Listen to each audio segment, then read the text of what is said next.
Danielle's morning started the same way it always did at 4:30 a.m. Sharp, her alarm slicing through the silence of her cramped one-bedroom apartment in the outskirts of Ikeja. By 5 a.m., she was in the gym. She had built herself no fancy signage, no mirrors, just cinder block walls, a battered squat rack, and determination. As she loaded iron plates onto a makeshift bar, her muscles flexed with precision most men in the neighborhood could only dream of. But instead of admiration, Danielle had become the punchline of local jokes. "Nishide carry weight past trailer," they'd say. At the market, traders would snicker when she passed, whispering about how a woman shouldn't look like that. Still, Danielle never stopped. Her late father used to call her his Iron Angel, and the name stuck. The pain of losing him, the only person who ever believed in her, fueled every rep, every drop of sweat, and every refusal to shrink for a world that refused to understand her strength. By 11 a.m., Danielle was on her second job delivering healthy meal preps she cooked herself to office buildings across the T. She balanced the food containers in bags with ease, weaving through Lagos traffic like a pro. One delivery took her to the posh plaza on Adaora, Odeku, where she was often met with eye rolls and dismissive glances. As she entered the building, the receptionist barely looked up. Danielle didn't mind until she heard the laughter behind her. "Who invited the wrestler?" A voice sneered. She didn't flinch, but everything changed in seconds. A deafening boom ripped through the air. The lobby windows shattered. Fire erupted from one of the upper floors. Screams filled the hallway. People ran. Smoke thickened. But amidst the chaos, Danielle's eyes locked on a man stumbling down the stairs, blood dripping from his forehead, suit torn, breathing ragged. Everyone rushed past him. No one stopped except her. Without thinking, she threw the food bags over her arms, ran toward him, and hoisted him onto her back like he weighed nothing. Flames licked the glass. People gasped. But Danielle ran, her legs churning, her grip tight, her heart thundering. She didn't know it yet, but the man she was carrying would change her life forever. The fire trucks arrived 10 minutes after Danielle had already laid the unconscious man gently on the grass outside the building. Her arms were shaking, not from fear, but from the weight of adrenaline wearing off. The air reeked of smoke and burnt plastic, and sirens wailed from every corner. Medics rushed to the man she had carried, quickly stabilizing him as they asked frantic questions. Danielle, now sitting on the pavement with her arms wrapped around her knees, said nothing. She watched as they lifted him onto a stretcher. No one had even asked for her name. Not the medics, not the security guards who were too busy trying to control the crowd. The same crowd that had laughed at her earlier now stared in disbelief. A few people began whispering that girl saved his life. Someone started recording a video. Danielle looked away. She didn't want fame. She just didn't want to regret walking away like everyone else did. Back in her apartment that evening, Danielle sat in silence, scrolling through her phone. The video was already online. It had gone viral. The caption read, "Muscle girl carries man out of fire, superhuman or just mad." The comments were a mix of shock and mockery. Some praised her strength. Others made jokes about her body. She tossed the phone aside and exhaled. All her life, people saw her muscles before they saw her heart. That night, she didn't sleep. She kept seeing his face, the man she had carried. She wondered if he was okay. She had no idea he was lying in a private hospital suite uptown, awake now, replaying the memory of her face over and over again. The moment before he blacked out, he had looked into her eyes. And for the first time in years, he hadn't seen fear or pity. He had seen courage. Ethan lay still in the hospital bed, staring at the ceiling while the hum of machines filled the quiet room. The doctors had called him lucky minor burns, a few broken ribs, and a mild concussion. But luck was not what he felt. All he could think about was her, the woman who had run into the fire without hesitation. He remembered her strength, the way she carried him like he weighed nothing, and the fire in her eyes, not the kind that destroys, but the kind that saves.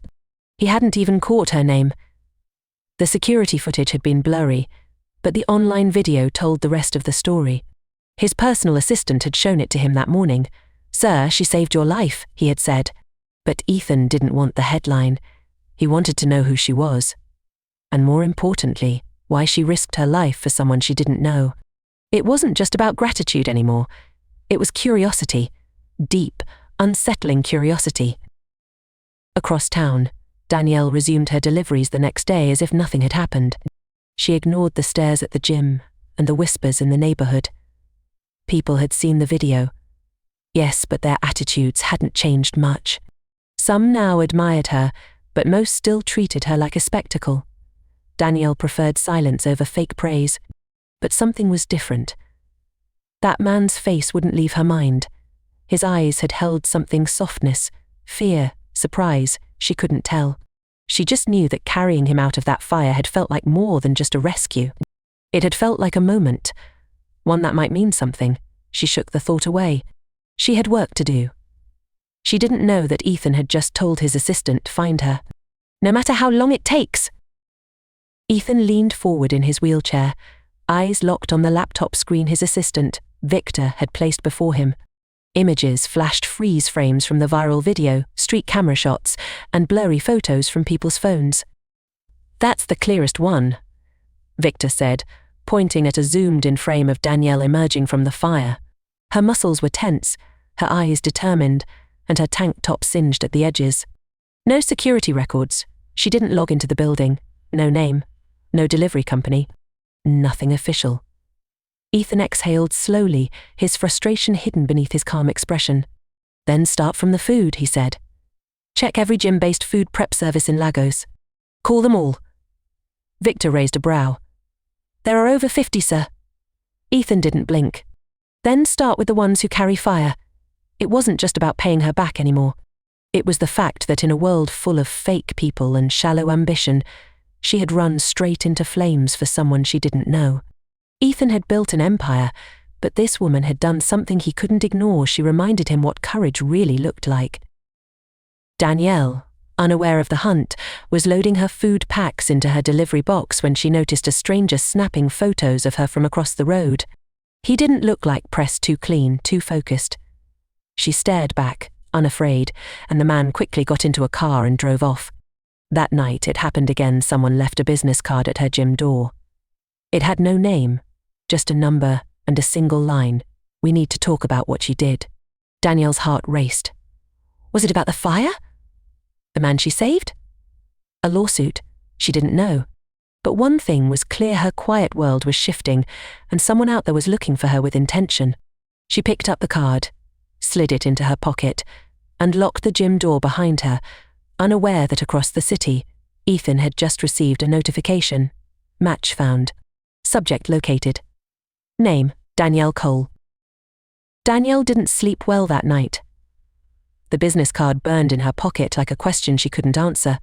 By morning, she had made up her mind to ignore it.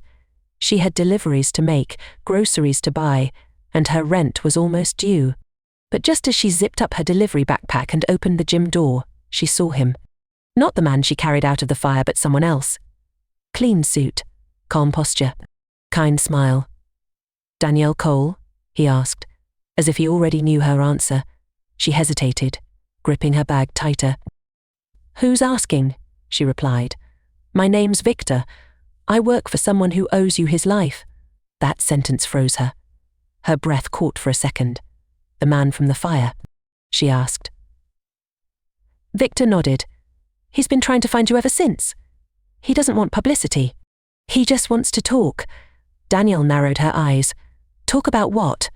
Victor smiled again, gentler this time. "About how you walked through fire to save a stranger, and why he hasn't stopped thinking about it."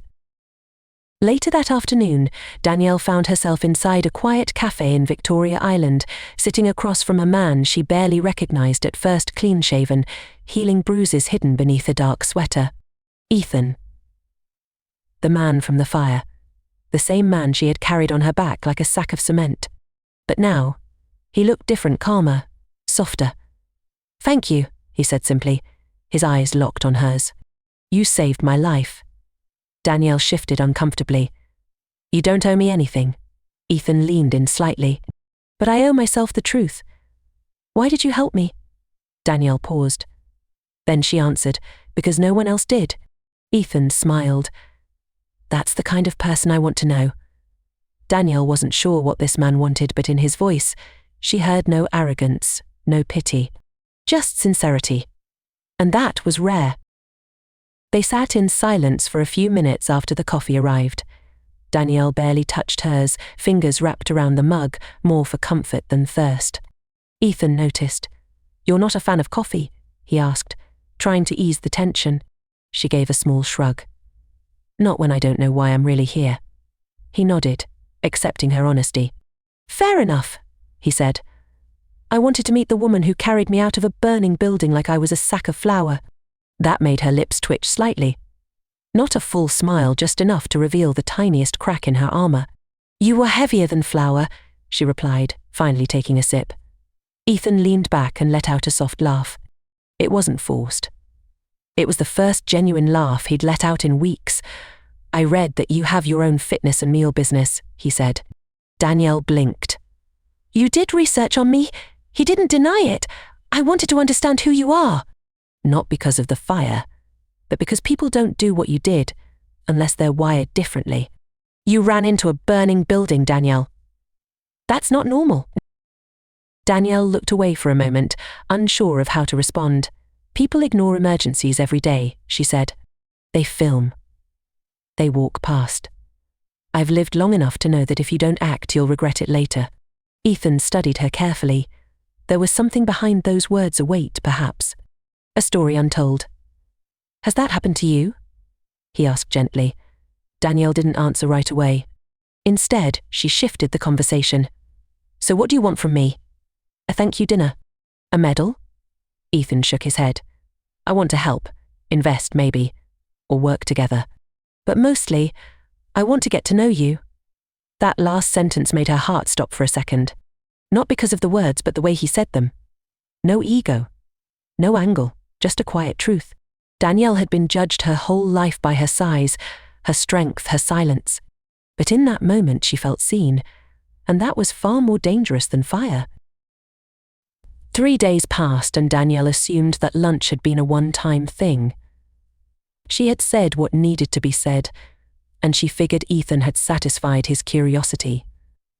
But then he showed up at her gym, not in a luxury car, not in a suit, just simple joggers, a t-shirt, and a quiet presence that almost startled her. "I'm not here for a workout," he said as she wiped down a bench press. "I just want to see what your world looks like." Danielle raised an eyebrow. "This isn't a showroom. It's my hustle."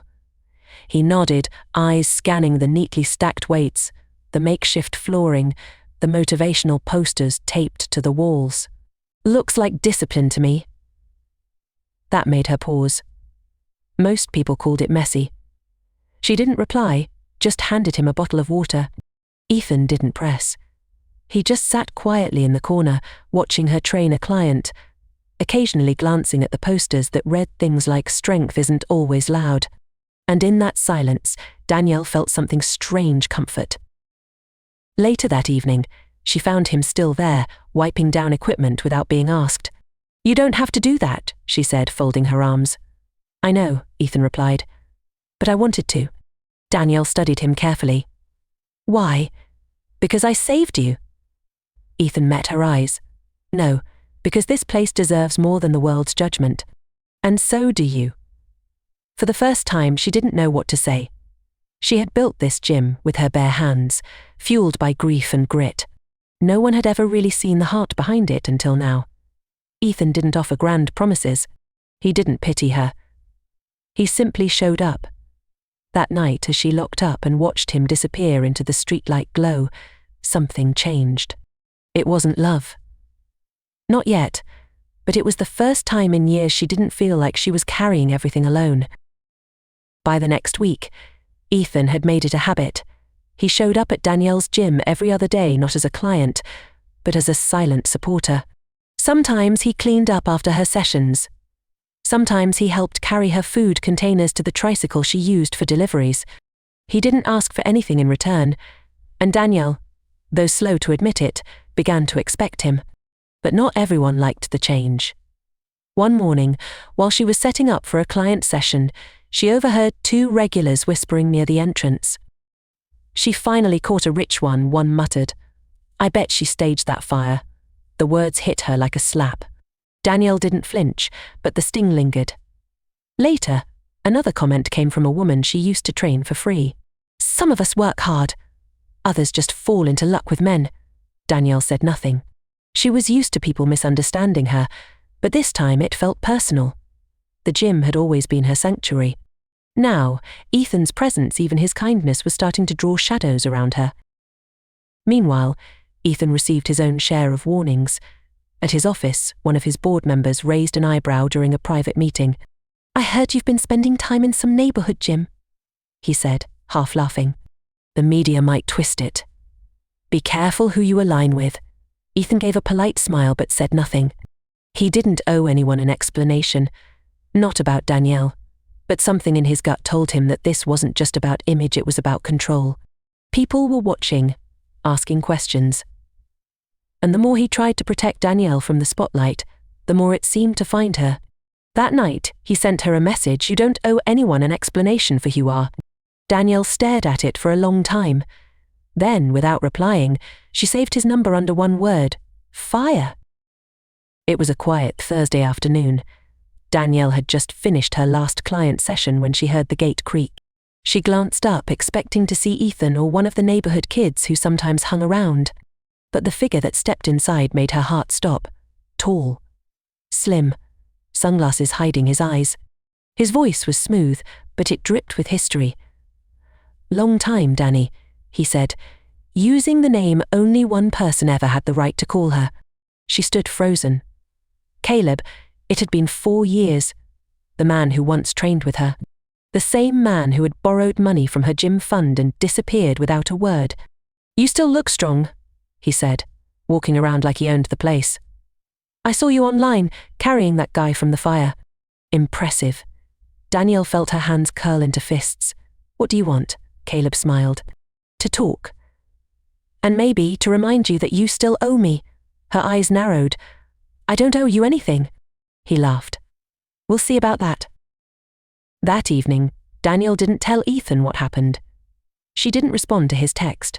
She just sat in her room, staring at the peeling paint on the wall, thinking. Caleb's sudden return wasn't random. He had seen her viral moment. He knew she had the public's attention, and knowing Caleb, that meant he smelled opportunity. Or worse, revenge. She didn't know what he was planning, but she knew one thing: he never came without a motive. Meanwhile, across town, Ethan stared at his phone, wondering why she hadn't replied. He sensed something had shifted. Something unspoken. What neither of them knew was that Caleb had already made a call to a journalist friend who loved messy headlines. And in his hands, Danielle's past wasn't just a secret. It was ammunition. It started with a message. Then 5 more. By 7 a.m., Danielle's phone was vibrating nonstop. At first, she thought it was another client inquiry. But when she opened her messages and saw the screenshots, her stomach dropped. A gossip blog had published an article with her picture front and center. The headline read, "Hero or Hustler. The Fire Girl's shady past exposed." Underneath, it painted a twisted version of her life, a former gym partner scammed, unpaid debts, and speculation about whether she staged the rescue for attention. Danielle's heart pounded as she scrolled. There were old photos of her and Caleb. Snippets of texts taken out of context. Even anonymous quotes from someone claiming she was always looking for a rich man to rescue her. The worst part, it was working. The comments were vicious. No wonder she's built like that, always scheming. One fire and suddenly she wants to be a celebrity. Danielle tossed the phone across the room. It crashed against the wall. Silence followed. For the first time in a long time, she felt powerless. Ethan saw the article during breakfast. His assistant hesitated before showing it, unsure of how he'd react. But Ethan didn't flinch. He read the whole thing silently, his jaw tightening as he recognized Caleb in the background of an old gym photo. "I know this guy," Ethan muttered. "He's been blacklisted from 2 investor circles already." Without another word, Ethan picked up his phone and called Danielle. No answer. He tried again. Still nothing. "Get me everything you can on this, Caleb," he said to Victor. Now, what Ethan didn't say but felt deep in his gut was that this wasn't just about protecting Danielle's name. It was about protecting someone he was beginning to care about. deeply. Later that afternoon, he arrived outside her gym and found the gates locked. No sign of her, just a crumpled newspaper on the ground with her face staring back. He picked it up, folded it neatly, and waited. He wasn't leaving without seeing her. Danielle unlocked the gym gate slowly, her hands trembling as she slid the bolt.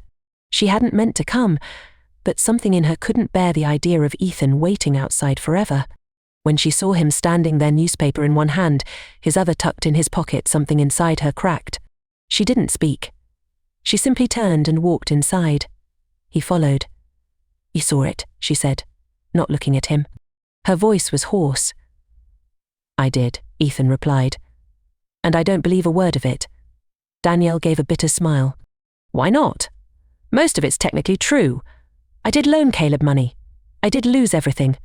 I almost shut this place down because of him." She turned to face him now, her eyes glassy but sharp. "But I didn't scam anyone. I didn't stage anything. I didn't want to be known. I just didn't want to walk past a man dying in a fire and pretend it wasn't happening." Ethan took a slow step toward her. "Then tell me everything. No blog, no cameras. Just me?" She sat down on one of the benches, exhaling deeply. "My father built this gym with me. We were supposed to turn it into a safe space for girls like me, girls who didn't fit in, who were strong, quiet, awkward, whatever. When he died, I tried to keep it going, but money ran out fast. That's when Caleb came in." Her voice wavered. "He said he believed in me, said he'd help grow the brand. I trusted him, gave him control of the gym's savings. Then one day he disappeared. Left me with nothing but debt and embarrassment. I kept silent because admitting it felt like weakness. And I've had enough of being laughed at." Ethan's voice was gentle. "They'll keep talking. But now they don't get to define the story." Danielle looked at him, not like a savior, but like someone she might finally let into her truth. And that scared her more than the fire ever had. Ethan didn't say much after Danielle shared her story. He just nodded once, stood up, and left with a soft, "Take care of yourself today." Danielle thought he might pull away after hearing everything. She expected that. She was used to people disappearing once her truth became inconvenient, but Ethan had something else in mind. That evening, while Danielle trained a client, Ethan sat in his office with Victor and a small legal team. "I don't want revenge," he said firmly. "I want the truth made public, but quietly, cleanly, without dragging Danielle into another storm." His plan was simple: gather evidence of Caleb's past schemes, tie it directly to his financial misconduct, and leak it anonymously to the same blog that tried to destroy Danielle. "Let them chew on a better story," Ethan said. "One with receipts." Victor smiled. "You know this won't stay quiet for long." Ethan nodded. "I'm not doing this for silence. I'm doing it so when she stands back up, the ground beneath her won't shift again." 2 days later, the blog posted a new article, this time titled, "The Real Villain? Caleb O. Uncovered Past Fraud and Flight." The evidence was detailed: bank statements, testimonials from former victims, a timeline of disappearances, and buried in the final paragraph, Danielle Cole's reputation remains untarnished.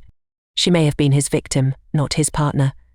Danielle read it 5 times before her hands stopped shaking. She didn't know who leaked the information, but deep down, she had a guess.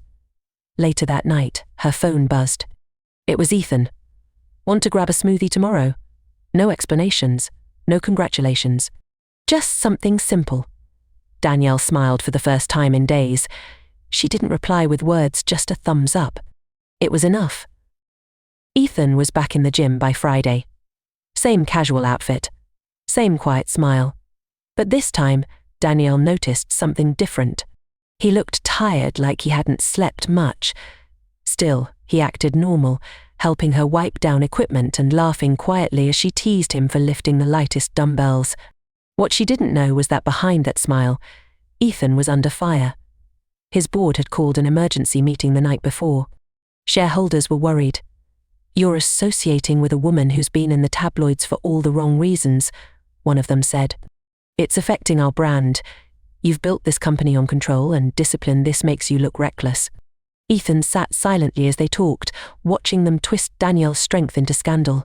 When they finished, he simply said, "If my personal life threatens your vision, maybe your vision is too narrow." It wasn't a threat.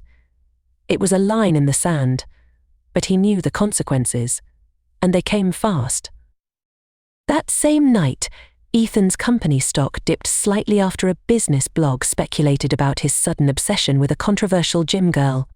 Investors buzzed with questions, journalists reached out for comments, and yet, when Ethan showed up at the gym the next morning, he didn't mention any of it. He just brought her a smoothie, sat on the bench, and asked how her deliveries were going. Danielle noticed the dark circles under his eyes. "You okay?" she asked. He nodded slowly. "Yeah, just tired of people pretending they know my life better than I do." She didn't push. But as she watched him laugh with one of the kids who came by to watch her train, something inside her shifted. She had always believed strength meant doing everything alone. But Ethan, despite everything stacked against him, kept showing up. And maybe that was strength too. Danielle had never cared for cameras. She avoided them even as a child, choosing the back row in class photos and ducking behind others during family events.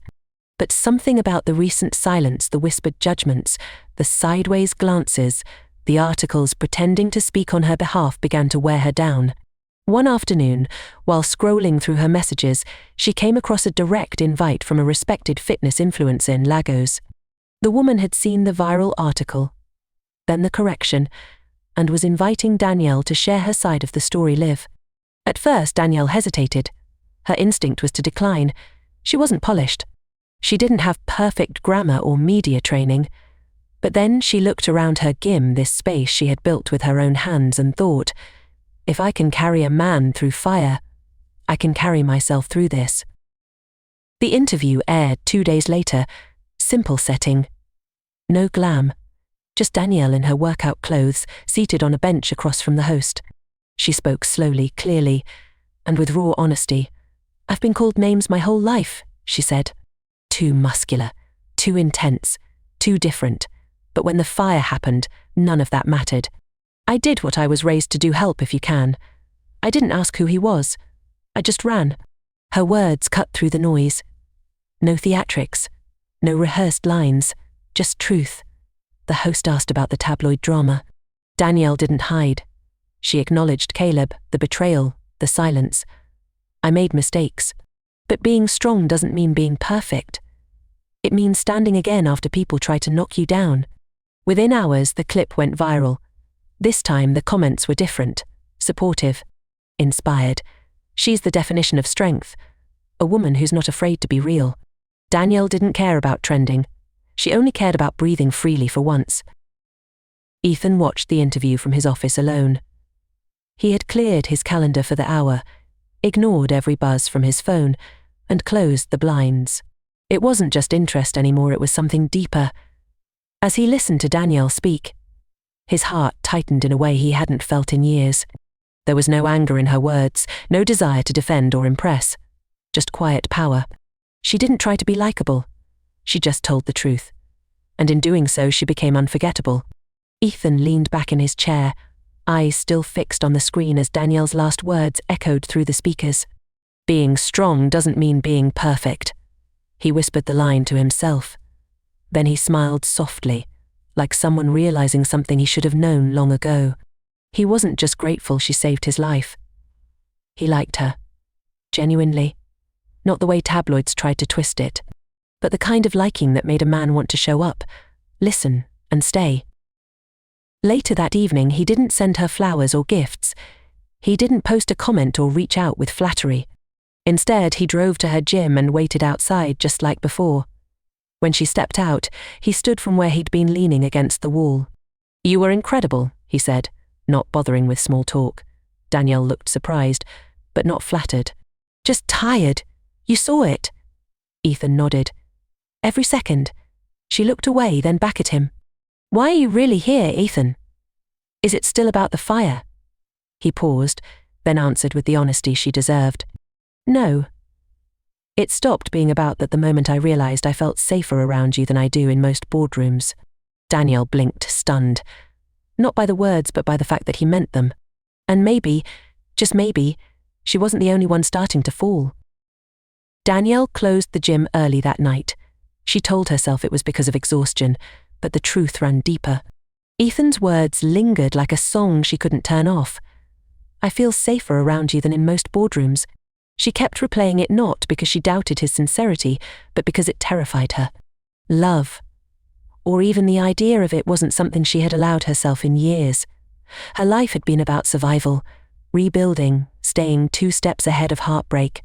Letting someone in meant risk, and risk for her wasn't romantic, it was dangerous.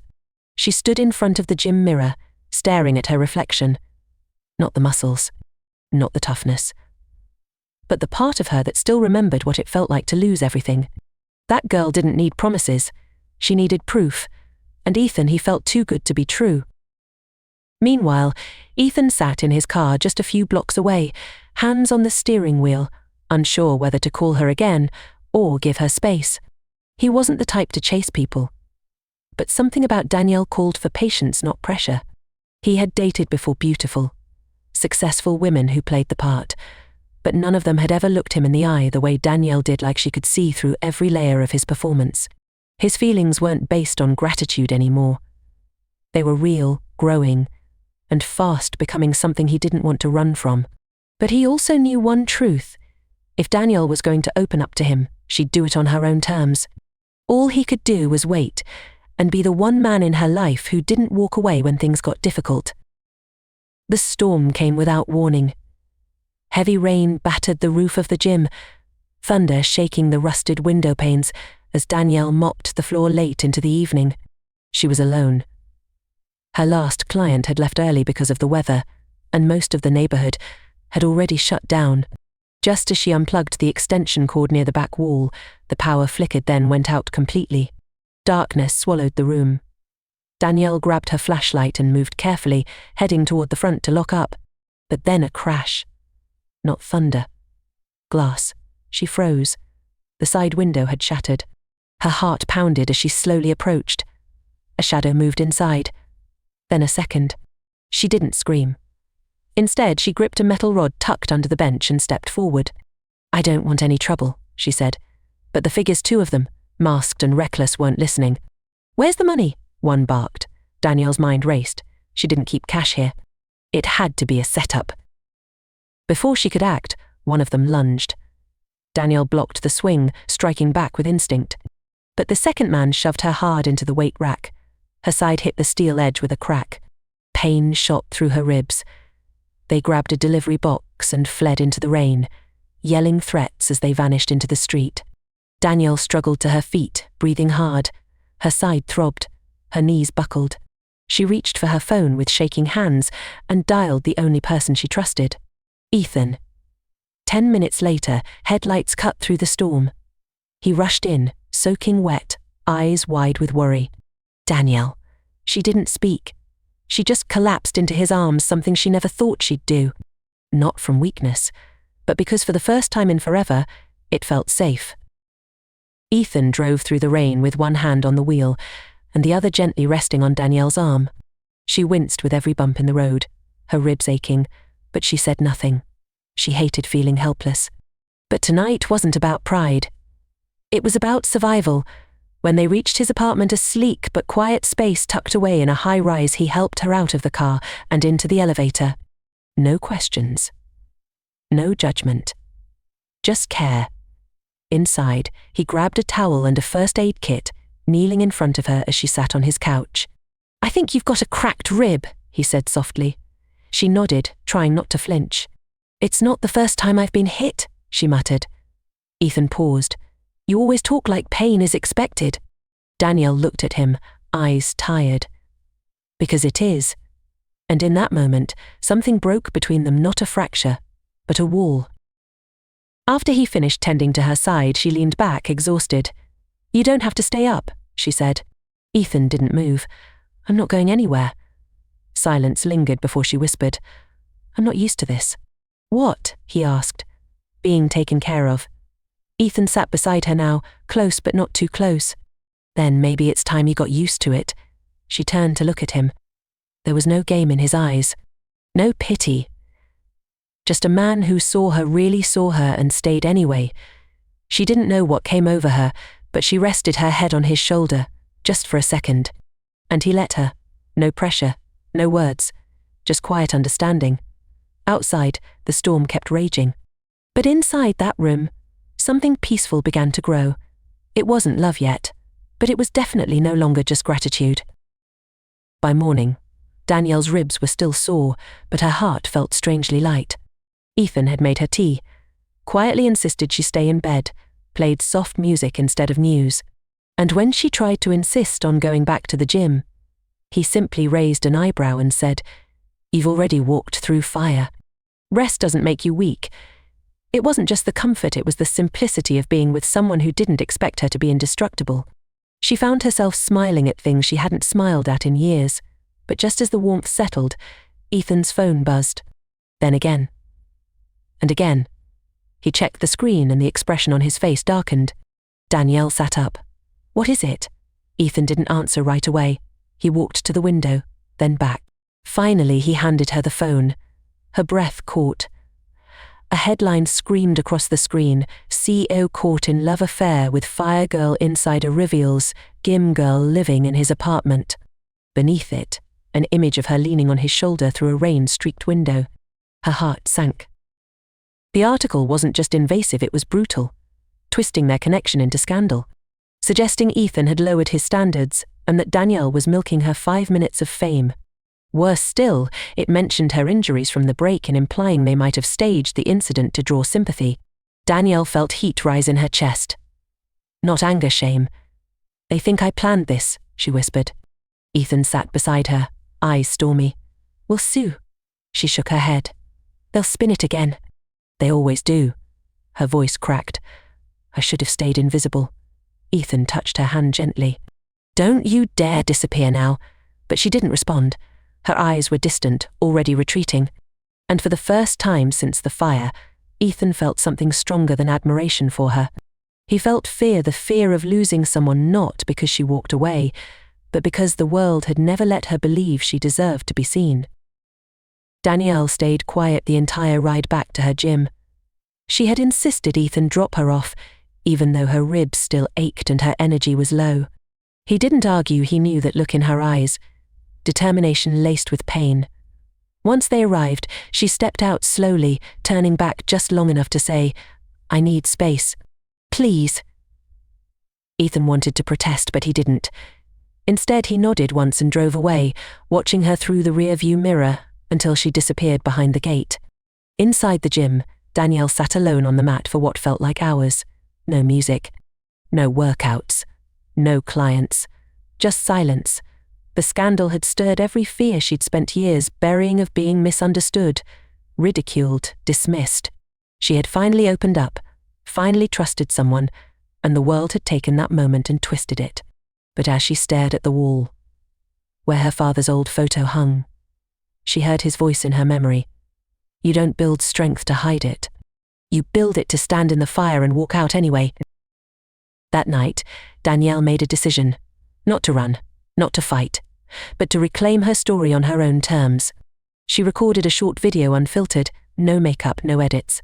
Just her, speaking from the heart. "I'm not a scandal. I'm not a headline. I'm a woman who works hard, who's been hurt, who carried a stranger through fire and fell for him when I didn't mean to." She posted it with no hashtags, no captions, then turned off her phone.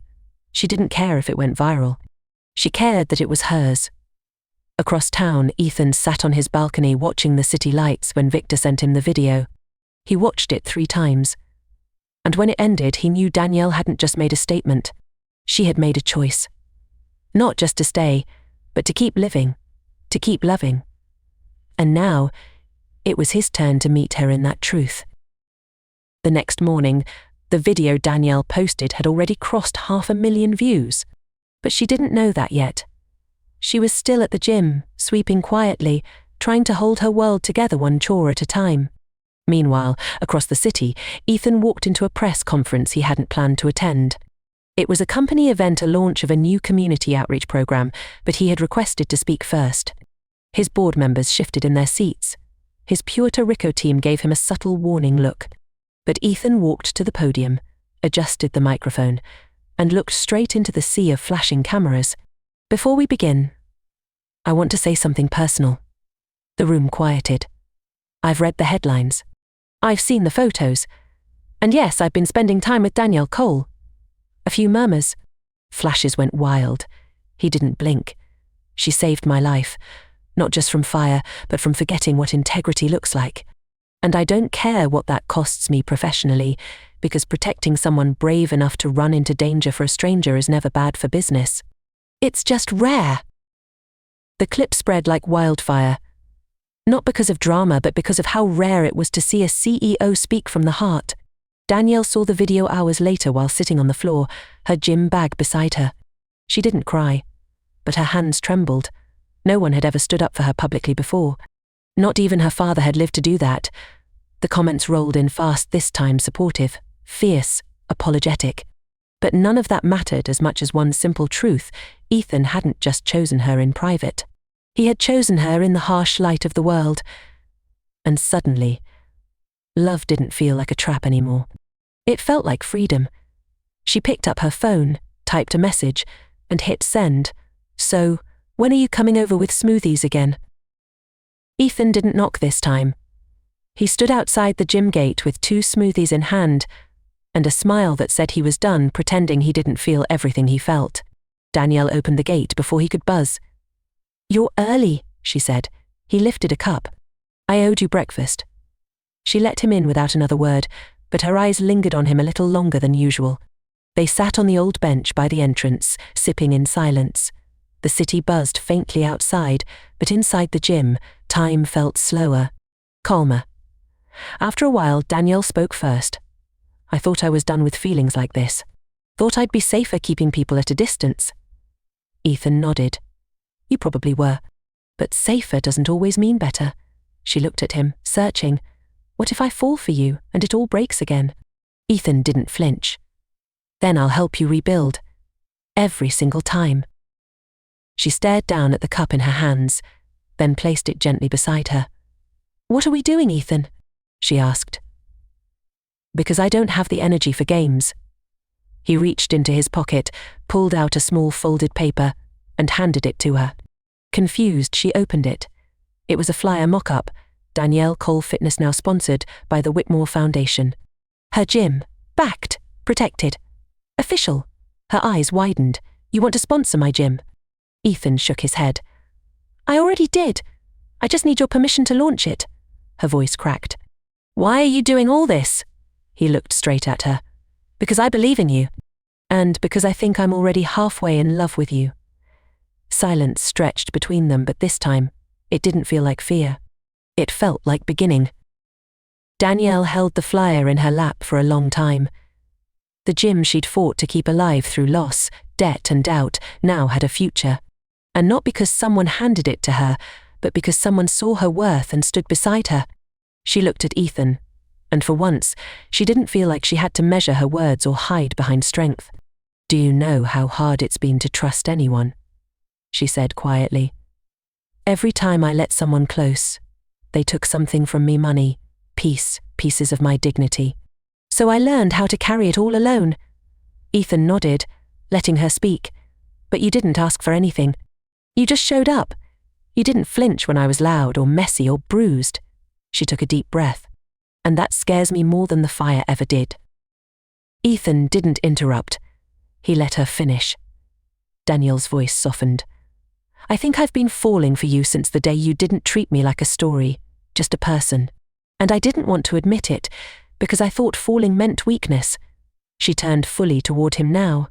"But it doesn't. Not with you." Ethan reached for her hand. "Then fall. I'm not going anywhere." Her eyes brimmed with tears, not from sadness, but from relief. Real, deep relief. She leaned in, resting her forehead gently against his. No rush, no grand declaration.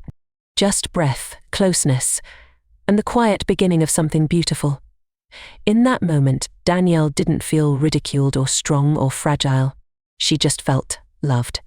And for the first time in years, that was enough. By the end of the week, everything changed. The city that once whispered behind Danielle's back now spoke her name with respect. Her gym was booked solid. Young girls came in asking to be just as strong. Brands reached out. Interviews were requested. But Danielle turned most of them down. She didn't want to become a symbol. She just wanted to build quietly, love honestly, and live freely. Ethan kept showing up not as a sponsor, not a savior, but as a partner. They planned new classes together. He helped paint the outer wall of the gym, and for a while, it felt like the fire had finally burned itself out. Until one morning she received an email with no subject.